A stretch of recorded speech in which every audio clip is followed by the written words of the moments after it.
As far as alpine lakes go, the lake behind me is pretty much picture perfect, with its greenish blue waters surrounded by giant mountain peaks and lots of nature. Yet, if you go back in time just a few decades, there was nothing here, not a lake at least. And if you fast forward a few decades, this lake will disappear.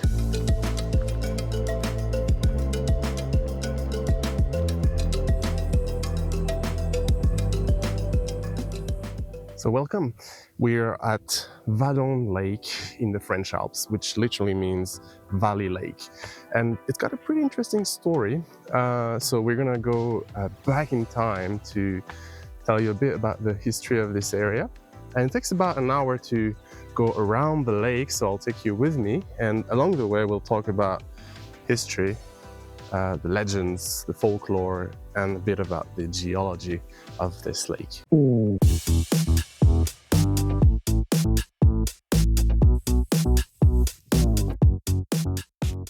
Now, currently we are in a UNESCO Geopark, and the lake is certainly one of the features that make this geopark very interesting. Now, while the lake itself is fairly recent, there is a much longer history of human occupation. So let's start by going back in time. The first people to settle these lands that are now underwater were monks, when in 1836 a charter house was built. A charter house is just another name for a monastery. Now, the monks that lived in this valley spent their time toiling away at making it livable. So they removed trees, they started to farm and use the land for agricultural purposes. Time was not kind to this monastery. It became an abbey, got damaged several times, destroyed by fire, and finally the ruins of this abbey were covered by a mudslide and eventually a lake. The only remaining feature of this abbey is a chapel that we'll see soon on the other side of the river.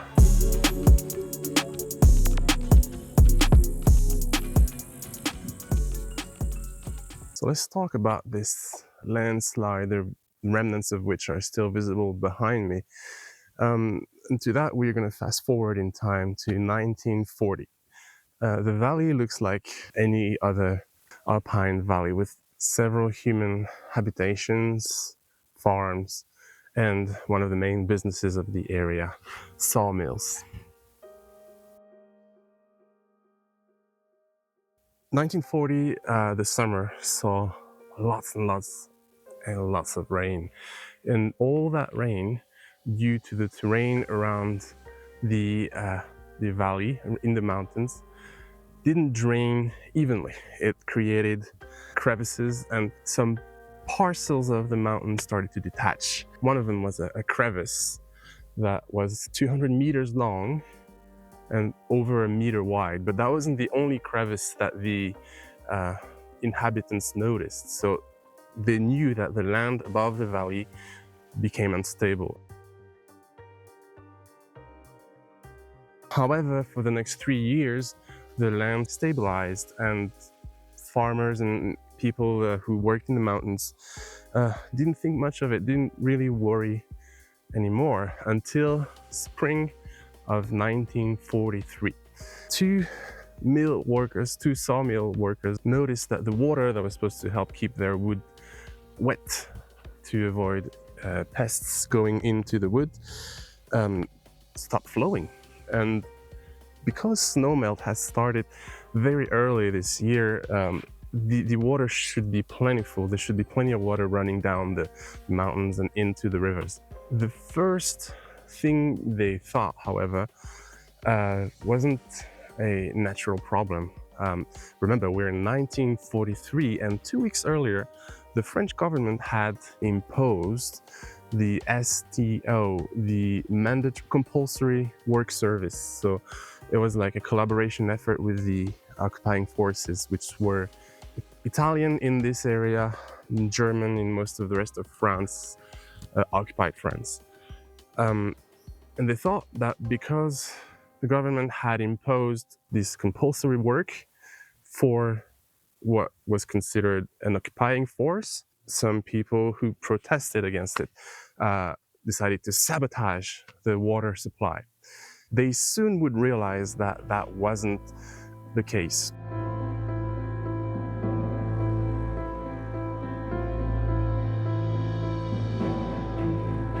As I was saying, the workers soon realized that this wasn't an act of sabotage. At 4 a.m. that night, they got woken up by mud all over their room.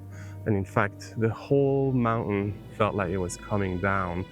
They described the sound as being like thunder, with all the trees and rocks and debris crashing down and coming down the mountain. En Haute-Savoie, une montagne glisse. Près de Bellevaux, à la vitesse de 60 et en certains endroits de 120 mètres par heure, un vaste fleuve de boue s'avance vers la vallée, engloutissant tout sur son passage. C'est en vain que l'on essaie d'enrayer la marche du flot envahisseur. And it kept coming down and down and down. For the first few days, millions of tons of debris came down at a rhythm of 200 to 300 meters per day. Luckily, people still had time to evacuate. In fact, they took pretty much anything not bolted down, all the furniture, all the cattle, the animals. They even took some wooden frames for their houses, and anything they could remove was removed from the village. But the mudslide did not care. It kept going down until it completely engulfed several buildings, some granaries, a farm, and a sawmill. The rest of the buildings that were along the valley bottom and that were spared by the landslide soon found themselves deep in water. The river had been blocked by the landslide, and so they were starting to gradually get covered in water. In fact, the water levels rose pretty quickly because the soil that came down the mountain was an ancient glacial moraine, which means that it had a lot of small pebbles, rocks and everything, but also mud. It's pretty impermeable.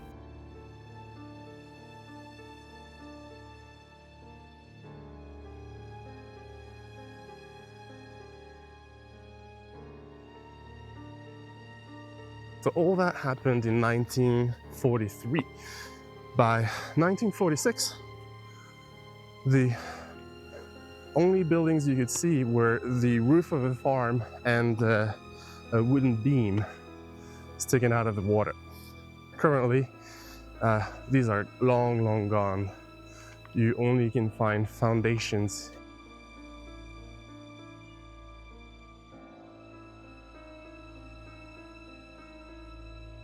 And by 1946 again, the lake for the first time appeared on a map, on an official survey map.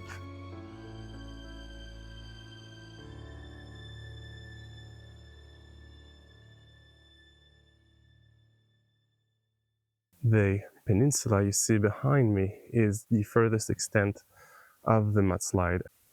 This is another view of the peninsula. So here we are at the edge of the lake, the one that was blocked by the landslide. And the interesting feature around here is that the river continues to change the appearance of the lake for two reasons. The first is because of the landslide, the sediments stopped going down river downstream, and there's a lot of erosion on the lower side of the river because the soil stopped being brought. The other interesting feature is that the river keeps eroding the barrage that was caused by the landslide, and as such, The lake level goes down every year, every decade, it goes down a little bit.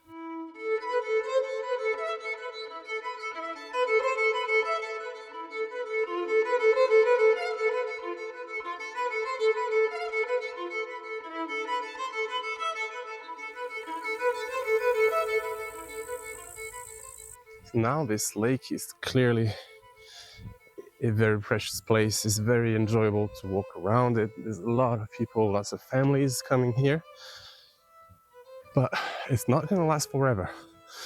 Let's talk about the future of this lake.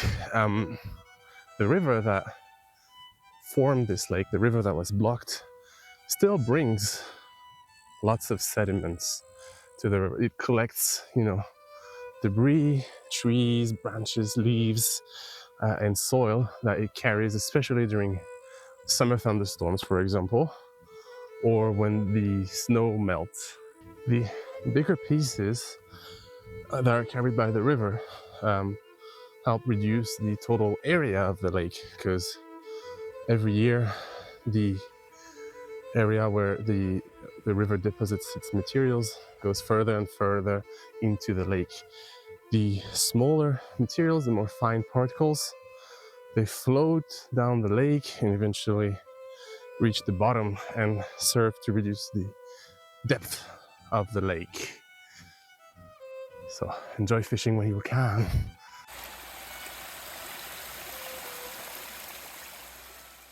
Now this river is fairly small in the summer, but here's an example of just how much material it can bring during snow melt and flood and times of higher water. Like, all this is what eventually ends up deposited into the lake. All this around me, the branches, the trees, the rocks.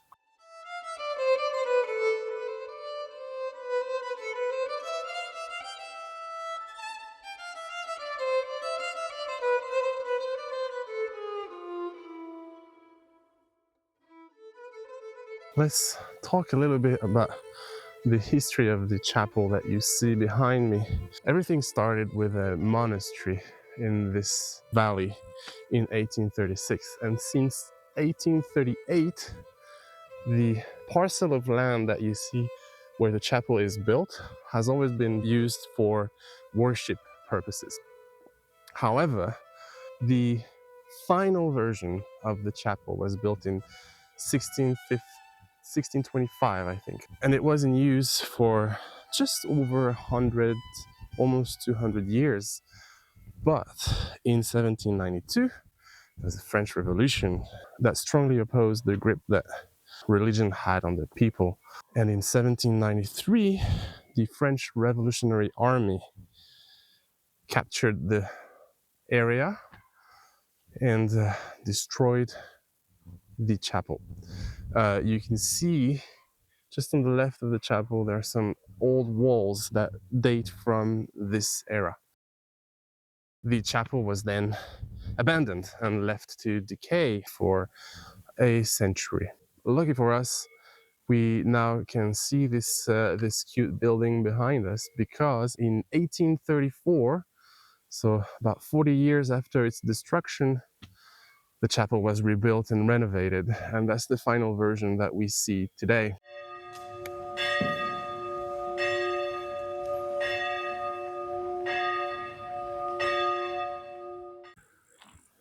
All that brings us to the end of our video. We've almost finished circling the lake, but I want to talk to you briefly about the local folklore. The mountain you see behind me, behind my head actually, is called Hales Rock, which I've always felt is a really cool name for a mountain. And in this mountain, somewhere, was a rusted metal ring that people didn't know where it came from and what it was. So how they interpreted it is that this was, because it was so high up in the mountain, this was a ring where Noah tied his ark. However, you'd be hard pressed to find it now. It hasn't been reported since 1945. Also, in the mountains behind me is a large cave, and that's where legend and geology meet, because that cave does exist. It's said to be a bottomless pit, which is possible because we simply can't dive deeper than 70 meters. And it is said to have skeletons of many different animals: cows, horses, sheep, and a cat is said to have been lost in the cave and reappeared several days later in a river, alive. He was alive, the cat. Another story that I like is that of a local miller who apparently found a very difficult to access cave, and there was a shiny material in it. He extracted a part of it and went to Geneva to have it assessed, and it is said to have been pure gold. So, wanting to explore the potential riches that he just found, he told his neighbors about this place. The only thing he told them, however, is, "I'll show you. I put up a ladder to access it, and it's very dangerous to access." But that same day that he told his neighbors, he got hit in the face by one of his horses and died. And so the secret was buried with him, according to the story again. And while many areas of this country have stories about fairies and the like, this one doesn't. The last story is that of a fire in a village, in a hamlet up in these mountains, and a lady who went to take a statue of the Virgin Mary, put it in front of the fire, and the flames are said to have stopped. And nowadays you can see a chapel there, apparently. Haven't seen it though. And the last is not really a story or a legend, more like history. Up above us, there is a plateau called Les Mouilles, where many weapons, Iron Age weapons, and later, like 300 to 400-year-old weapons, have been found. These are the remnants of fighting between Savoie and Chablais, which now is part of Savoie. So you can guess who won.